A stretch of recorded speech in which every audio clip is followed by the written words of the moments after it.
Howdy. This is the first video in Module 18. Our topic for this module is the logic of conditionals.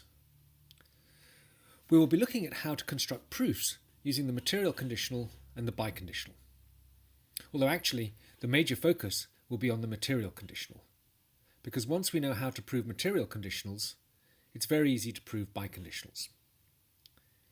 As we've done with the identity symbol and all of the Boolean connectives, we're going to start with informal proof techniques and then look at how those informal proof techniques are reflected in the introduction and elimination rules for the connectives. In this video, we will focus on informal proof techniques, primarily for the material conditional. The principal goal for this video is to introduce another major proof technique. This is the technique of conditional proof, which we can add to our toolkit, along with proof by cases and proof by contradiction. Conditional proof is the informal analogue of the introduction rule for the conditional connective. In addition to the technique of conditional proof, we'll look at the simplest form of reasoning with conditionals. This is the rule known as modus ponens, the informal analogue of the rule of conditional elimination. And we'll also look at the informal proof rules governing sentences with biconditionals. The biconditional rules are fairly straightforward applications of the rules for material conditionals. So here are the learning objectives for this video. After watching the video, you should first understand and be able to use the informal proof rule of modus ponens. Second, you should understand and be able to use the proof technique of conditional proof. And third, you should understand how the proof rules and techniques for the material conditional can be used to prove sentences containing biconditionals.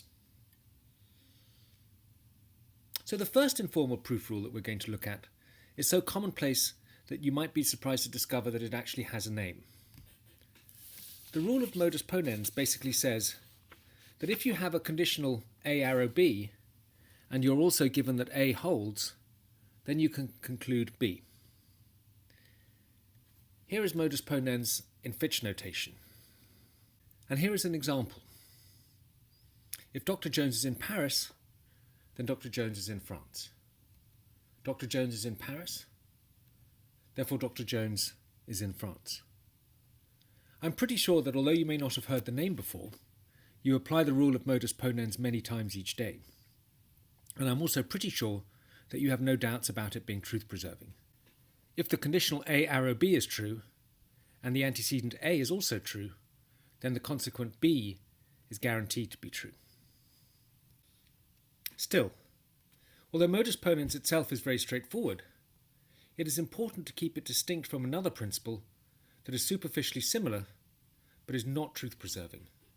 This is what is called the fallacy of affirming the consequent. It's called a fallacy because applying it can lead from truth to falsity, which is definitely not something you want as a logician. Here is the fallacy of affirming the consequent in Fitch notation. It occurs when you try to work in the opposite direction from modus ponens. So you're given a conditional A arrow B and the consequent of the conditional B, and then try to conclude that the antecedent A holds. To see how this can fail to be truth-preserving, take a look at what happens when we affirm the consequent in our Paris example. Here it is. If Dr. Jones is in Paris, then Dr. Jones is in France. Dr. Jones is in France, therefore Dr. Jones is in Paris. This is certainly not a valid argument. Both premises can be true and the conclusion false. Suppose that Dr. Jones is in Lyon, for example. Then the material conditional is true because its antecedent is false. But Lyon is in France, and so the second premise is true. But obviously Dr. Jones is not in Paris, since she is in Lyon. So make sure that you never try to affirm the consequent in your proofs. Let's shift gears now and move to the more complicated proof technique of conditional proof.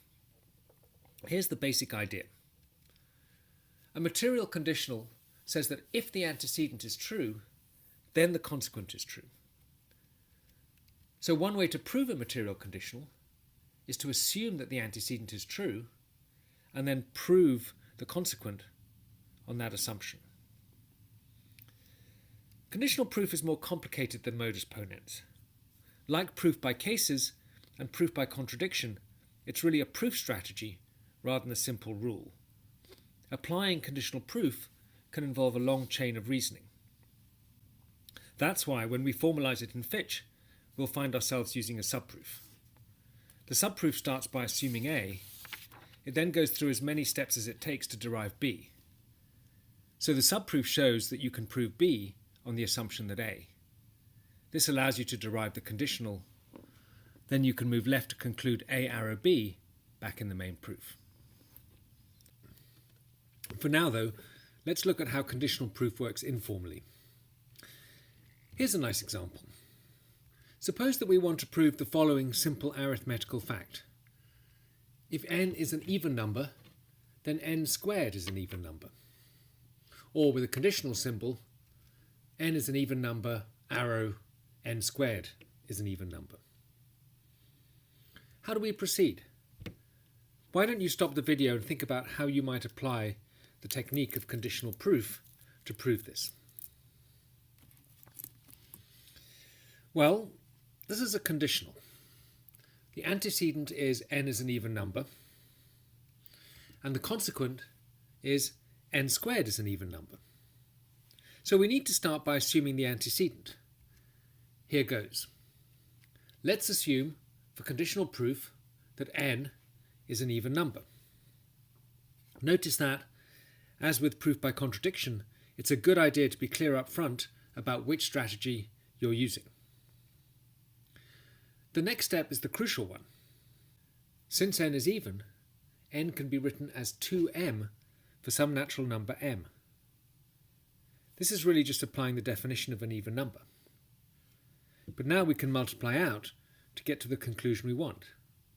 Let's look at the whole proof. We can start with the lines you already have. Let's assume for conditional proof that n is an even number.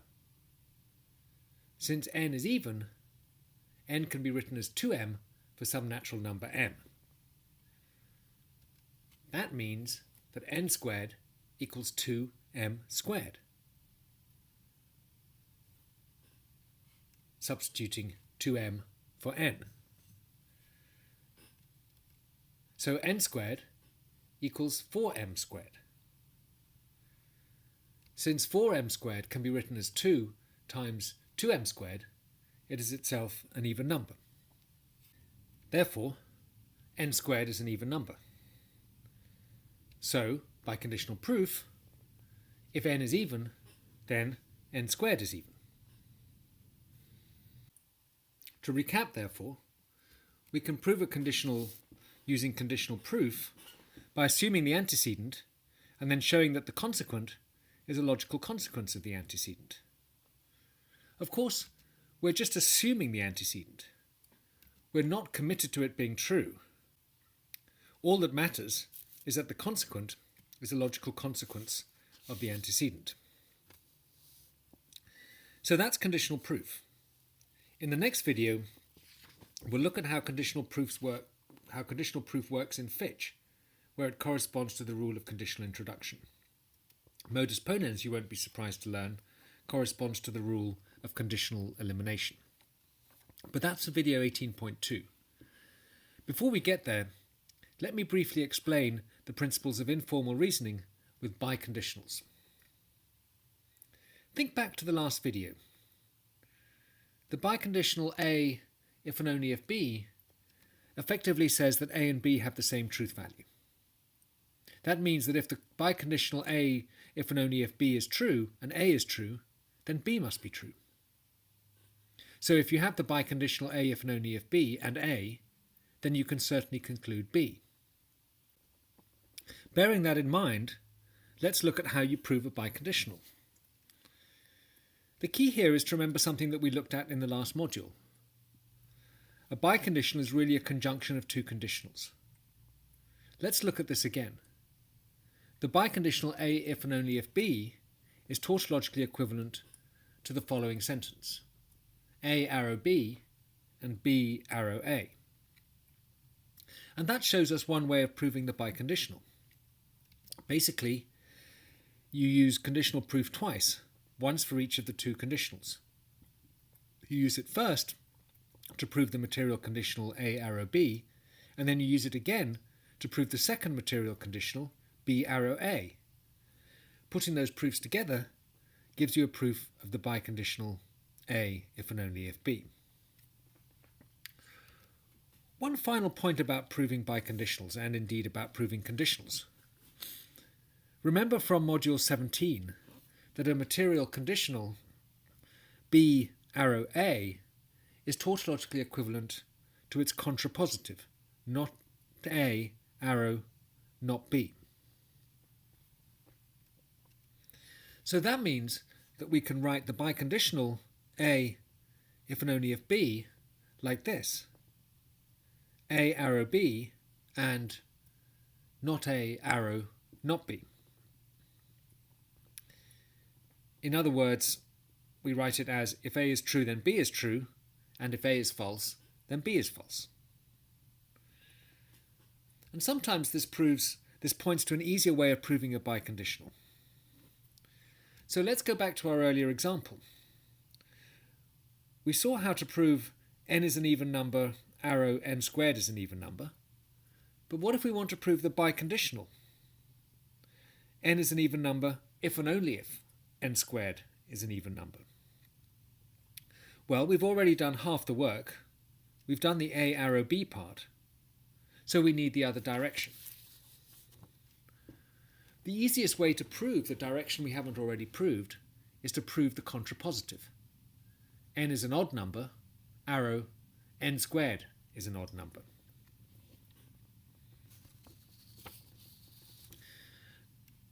The proof here is almost exactly the same as our earlier proof. But instead of writing n as 2m, which would make it even, we now write it as 2m plus 1, since it is an odd number. And then we multiply out as before and show that the result is an odd number. I will leave this for you to do as an exercise. So that's all the ground that I want to cover in this video. Here are the key points to remember.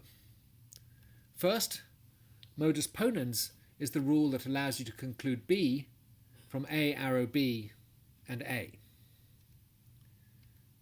Second, although it seems similar, do not try to conclude A from A arrow B and B. That is the fallacy of affirming the consequent. Third, to prove a conditional using conditional proof, assume that the antecedent holds and try to prove the consequent. And then fourth, to prove a biconditional A if and only if B, you typically need to prove the two conditionals A arrow B and B arrow A. Our next task is to learn how to prove conditionals and biconditionals in Fitch. Video 18.2 will cover the introduction and elimination rules for the conditional and the biconditional. Those will be our last rules for propositional logic.